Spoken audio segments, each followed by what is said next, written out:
Alright, I'm back with a better pencil. I have 2 points here, so hopefully I will be able to complete this job. Alright, so I was saying we're going to put our name right here. That will tell me that you were paying attention during this presentation. It Was a Lover and His Last is the title. Pretty easy. You can tell what a title is. Title always goes front and center at the top of the first page of a piece. For 3-part mixed voices a cappella. Alright, that basically tells us what the voicing is, all that. It's kind of a subtitle. We're not going to label it because it's different in every piece. Sometimes there's a little dedication, sometimes there's a subtitle, so don't worry about that. But we want to look at here, words by William Shakespeare in my blurry camera here. Words by William Shakespeare, that's our lyricist. Almost every piece that we sing will have lyrics because, you know, we're singing it. So make sure you label who the lyricist is. Okay. On this side, we have the composer. The composer was Thomas Morley. Pretty easy, right? Composer's always on the right side. Lyricist is on the left side. Now, this was arranged by a guy named Russell Robinson. And so he is the arranger. What the heck did Russell Robinson do that Thomas Morley didn't accomplish between 1557 and 1602? Well, he took this piece and first of all he put it on the page in a more modern way. Second, we have part 1, part 2, part 3. I believe Thomas Morley's original had 4 parts, so this is a little different version of it that Russell Robinson put together for 3-part mixed voices. Okay. Next thing I'd like you to notice, as we're going through the anatomy of a score, is this little guy up here. This little 60, and I know it's blurry for you, that little 60 up at the top of the page is the tempo. That means how fast or how slow it is. Okay?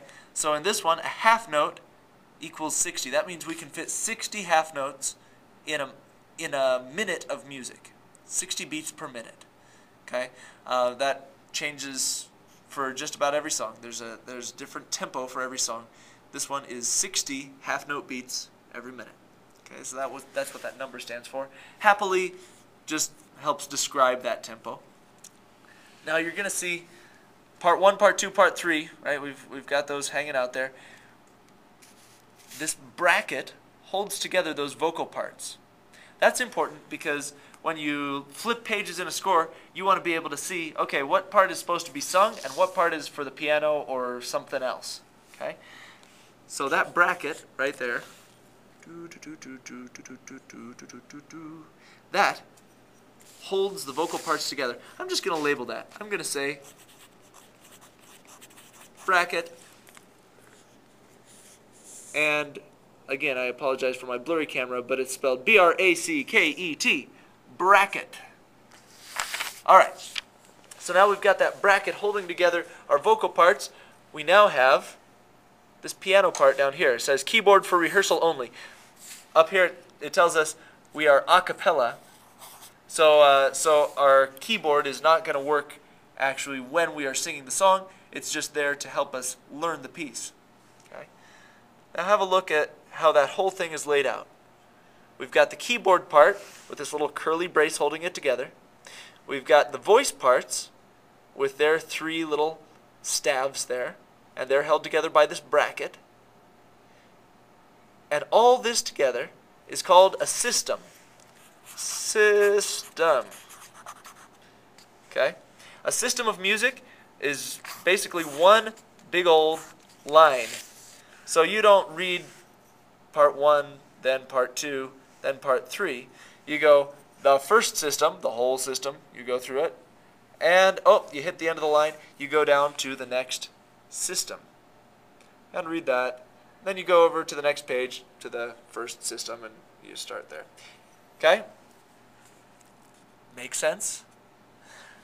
Alright, let's have a look at these things at the beginning of the line here, and I'm Sorry about the blurriness, but let's have a look at this. That thing is a treble clef. Okay? The clefs tell us basically how high or how low the notes are. Without a clef, we would have these 5 lines, but we really wouldn't know what they stand for. That clef is a treble clef. It tells us where G is. That line is G. This one's a bass clef. Tells you where F is, which this is F. Okay? I'm just going to write those there. Bass clef. Clef is C-L-E-F. And treble clef.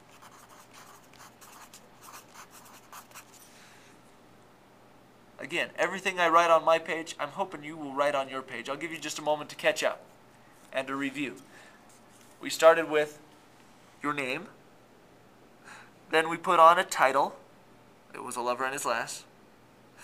We did a lyricist, who is Shakespeare in this case. A composer, Thomas Morley. An arranger, Russell Robinson.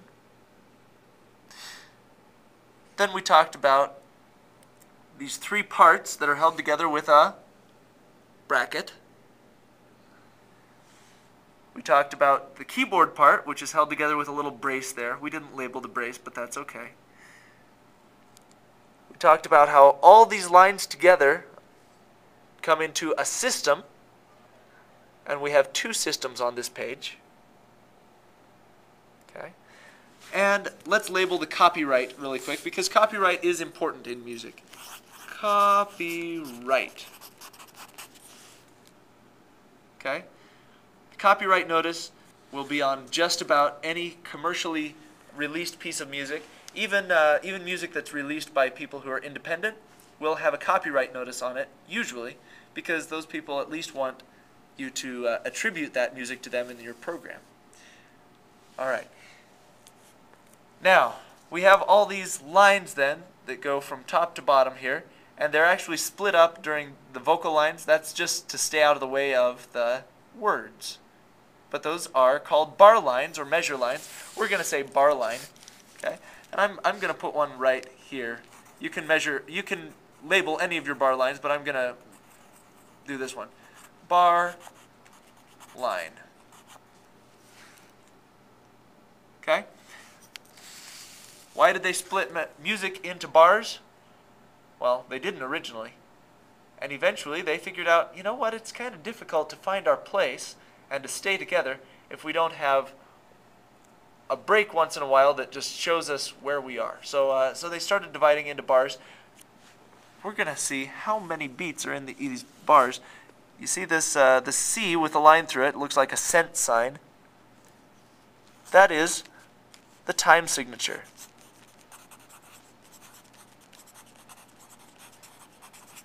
Okay, and that's on all of the stabs, but we're just going to label it down there because it's easy. Okay, that time signature tells us how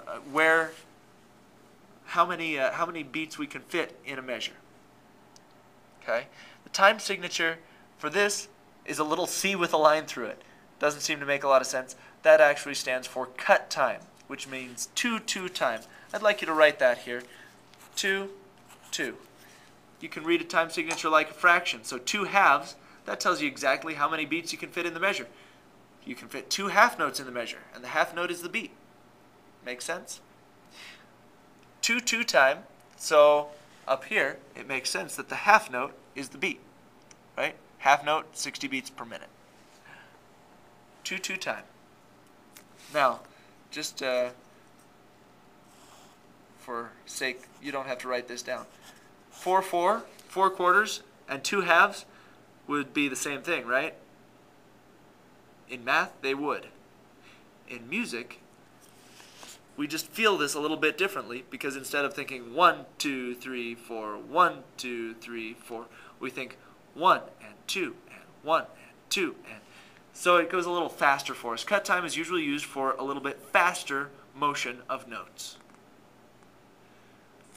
Alright, so the things we've added on here, we've got our time signature, right? We have our clef, bass clef, and treble clef. We're going to add on one other thing here, and that is this little flat that's hanging out. It's on each of the scores, on each of the stabs, but we're just going to label this one here. That is the key signature. Key signature tells us every time we see a B, it's a B flat. In that case, it would be in the key of F, right? It's just shorthand. It helps us to know we don't have to write a B flat every time we write a B flat. We'll just write a B and know what it is because of the key signature.